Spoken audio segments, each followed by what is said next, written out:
at you with a video that I don't have the title for yet. Oh, that's really gonna screw up my new, like, theme that I'm doing with the title cards. I guess I'll call it, like, Work Horror Story Time. I don't know.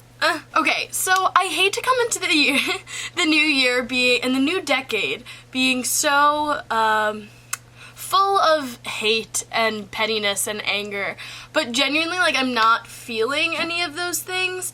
I just really feel like I need to say all of the things that happened to me out loud, like, and I think being petty would be saying the name of the company, but not being petty is giving enough context clues for you to figure it out, but not enough for if someone Googled this company's name that they would see this bad video about them, because that's not the intention. I am not intending to cancel this brand. I just, like, want people to be aware of certain companies. That's all. Okay? So, over this holiday season, I worked for a small artist, or I assumed an artist of sorts, that was going to be at all the holiday winter villages at Columbus Circle, Bryant Park, Union Square, and the Oculus.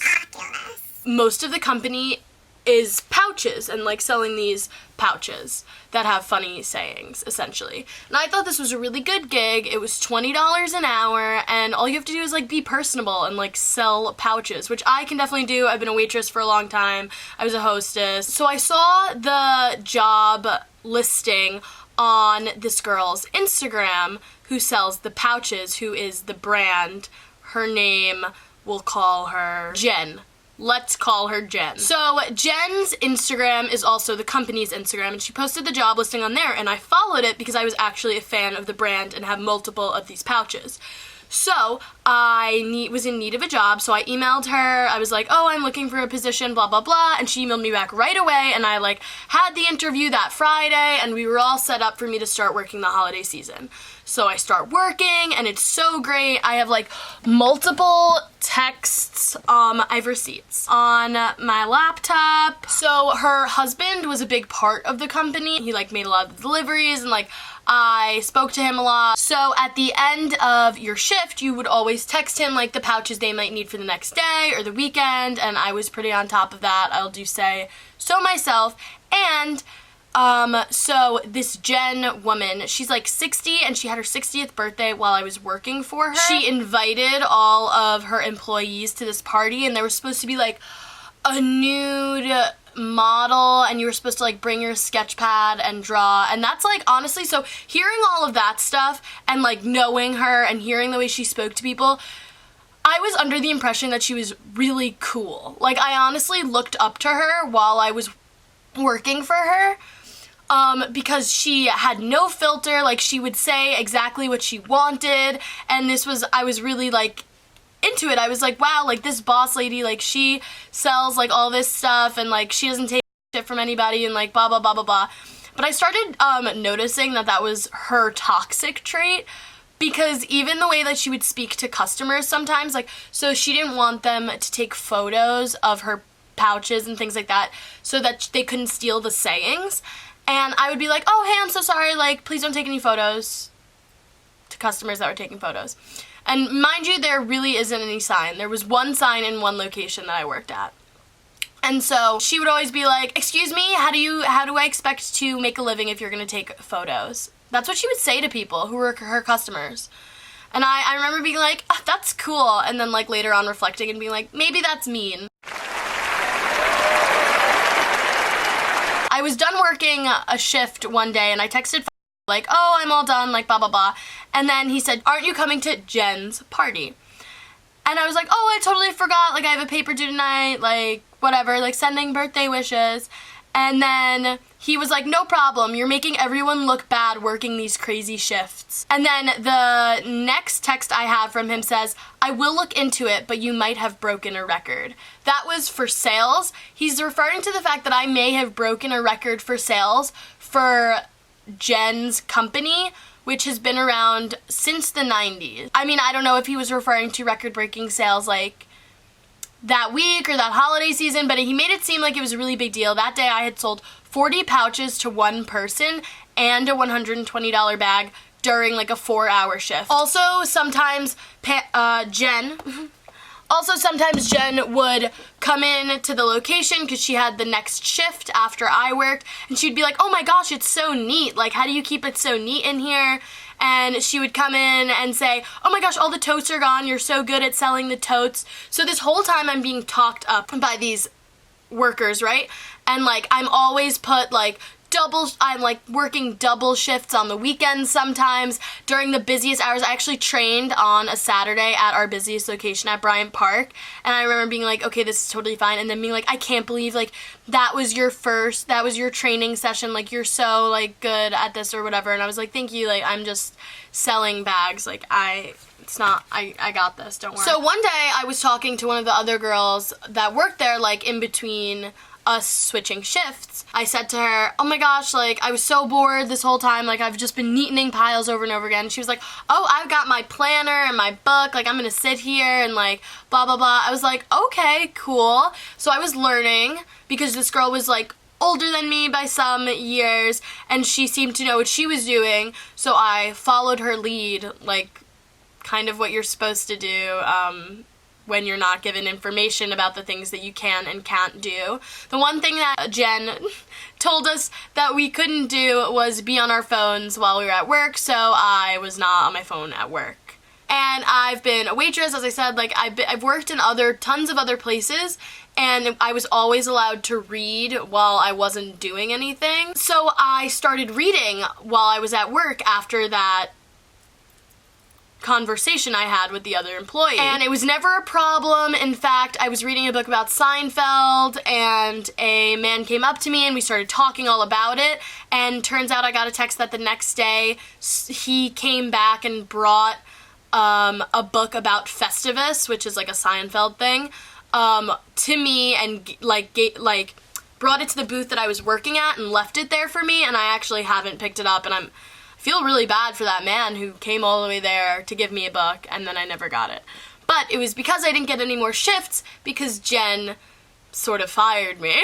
I've never been fired from a job before. I always like work really hard and do a good job, and like all my employers usually like me, so this was like a big fluke. I don't know, it was very strange because, so I'm reading at work, right, on my last, so this is a Sunday and it is the last day of like Chelsea, of this artist selling her stuff at Chelsea Market, which is not a part of the Winter Villages because this, and Chelsea Market, this location for her was closing this day. So I was working the very last day of it is what I'm trying to say. I had worked it all day the day before from like 10 to 7:30, and I'm working it again today, that day, this Sunday, this last day.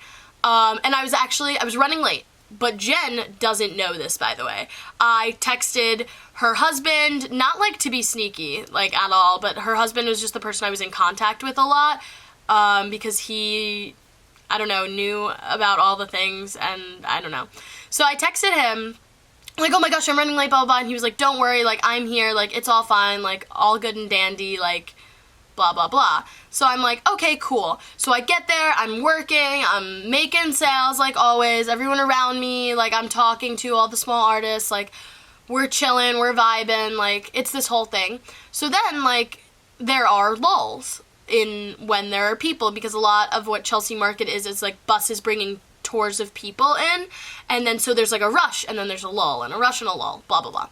So this is a lull, and I take out my book and I start reading it. The same, like, so if I wasn't reading this book, all I would be doing is sitting there. Like, all of my piles are like neatly like everything is perfect, right? Okay. So I'm reading my book, right, and then suddenly I get a call from Jen. She's like, I don't need my landlord calling me, telling me my employee is unprofessional and is reading at work. I don't pay you $20 to sit there and read. I pay you $20 for you to stand there and smile. And I said, I'm sorry, and hung up the phone and put my book away and was just like, what the heck? And I was like really just so upset. Like, people don't talk to me that way because usually I'm not like there's no situation in which I am rude enough to a person for that person to then be rude to me. Like, haven't been in this situation. It's very, like, it really caught me off guard. And also, I just had no idea I wasn't allowed to read. Like, that was not a part of it. She had sent us an email saying, I don't want you on your phone at work, like, blah, blah, blah. I was fully under the assumption that when I was reading, I was not being unprofessional. Like, I just didn't know that. Like, that was not my intention. My intention wasn't like, oh, I'm getting paid $20 an hour, let me sit here and read and not help anyone. And also, like, maybe if I have record sales, what I'm doing works. I don't know. Like, I had a really good system of, like, reading, and then, like, when people come in and me being like, oh, if you have any questions, please let me know, and then, like, kind of, like, skimming and then, like, putting the book away and then, like, starting to help them out, which I personally would prefer if I was a customer, because I hate when I'm a customer and I walk into places and the people are just, like, staring at me because I'm the only one in the store because it's small and a booth. And, like, just, like, constantly, like, asking me questions and asking me if I need anything and, like, staring at me and looking at all the things I'm doing and constantly, like, fixing the piles that I just mess up, and, like, I hate that. So I was trying to be casual and, like, a good salesperson and, like, talking to people about their lives and stuff. And people obviously were drawn to that because I made record sales, and someone even brought me a book because of a conversation that we had. The real kicker is that I was supposed to work for this lady the upcoming Friday. That was the shift I had scheduled next. And then, so I came to Staten Island, home for winter break, and I do want to say that even during my interview with Jen, she was like, oh, do you think you'd be good for working the post-holiday season? And we had been talking throughout the holiday season about my working at her new permanent locations that were going to open after the holiday season during the spring. We had spoken about my sending her my schedule and all about, like, where it was going to be and, like, how it was going to be and the things they were going to sell, and, like, she really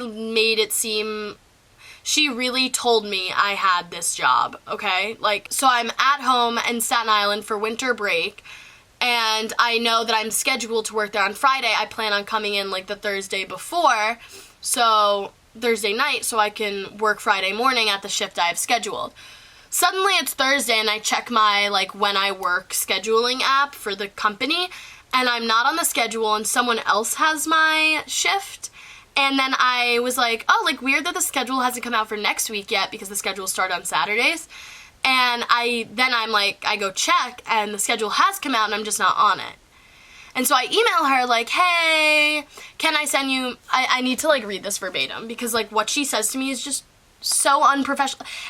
Okay, the crazy part of this is that she was telling me that I was being unprofessional. She was being the most unprofessional business owner, like, I have ever dealt with, so I'm pulling up the receipts, maybe. So this is Sunday, December 29th, which is a few days after the Friday I was supposed to work and then the shift was taken away from me. So I said, hi, Happy New Year. I'm emailing you regarding my position during the post-holiday season. We discussed my working at your new permanent locations. Can I send you my availability for the spring or just update when I work? She said, we won't be needing you. Sent from my iPhone. Like, that's just unprofessional on so many levels.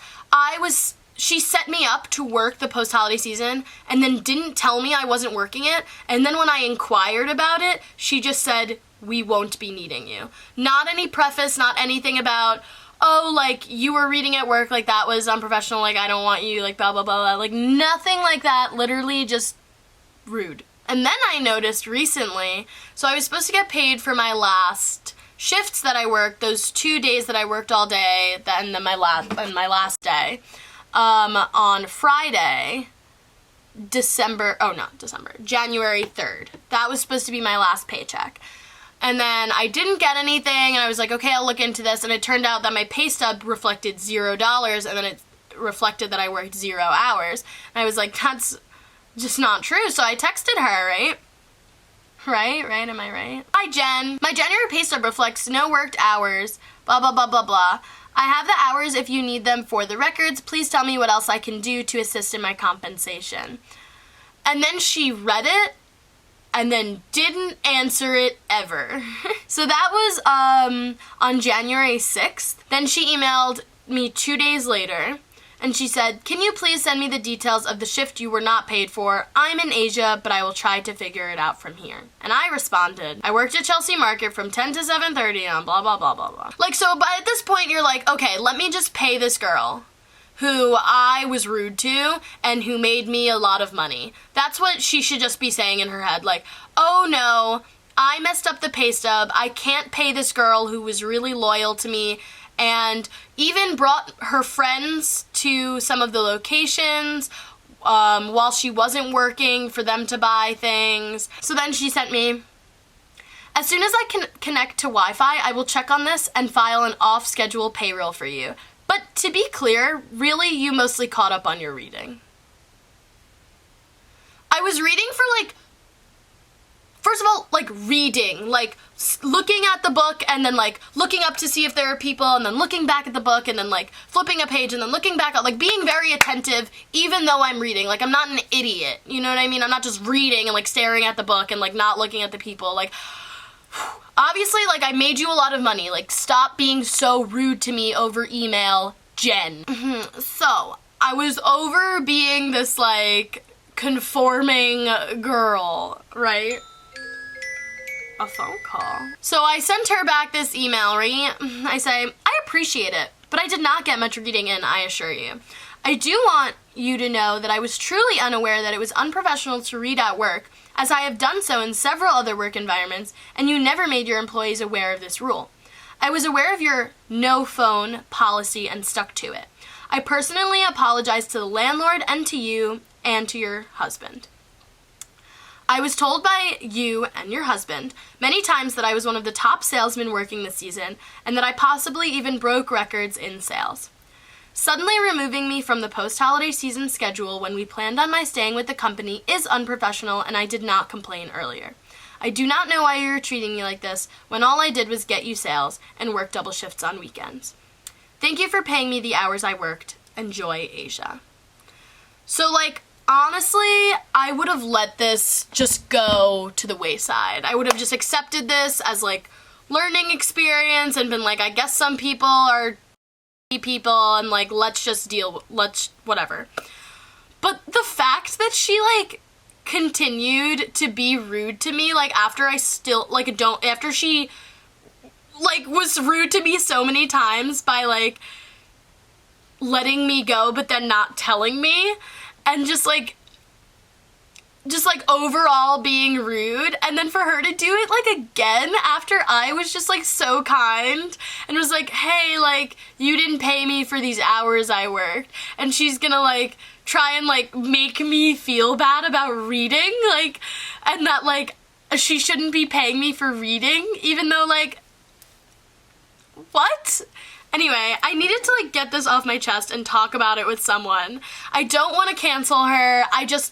I want her, I sent that email and I was like just done being like a submissive employee, I guess, because I want her to see how rude she is. Like, I think some people don't know when they're being mean, especially people like her who seemingly get what they want despite how rude they are. Like, I've seen her just be rude to so many people, and like I remember some of the landlords coming up to me and being like, "I know she's crazy," and like, "I know she's this and that," and like, "I know she likes things a certain way." So like obviously everyone has this mentality about her, and she still seems to like get everything she wants. I just need her to be aware that treating people like this is rude, and just because like you're smart and creative and funny and so you can get away with these things, like, just doesn't mean you should.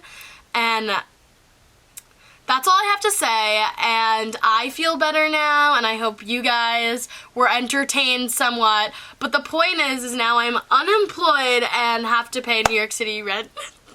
So, I need a job. So thank you for watching this video and giving me some of your ad revenue. I really appreciate it. I love you guys so very much. I know this video is a little different. It's a story time. I don't usually do story times, but I've been having a lot of fun filming these like sit down videos. So thank you for allowing me to do it. Bye, world.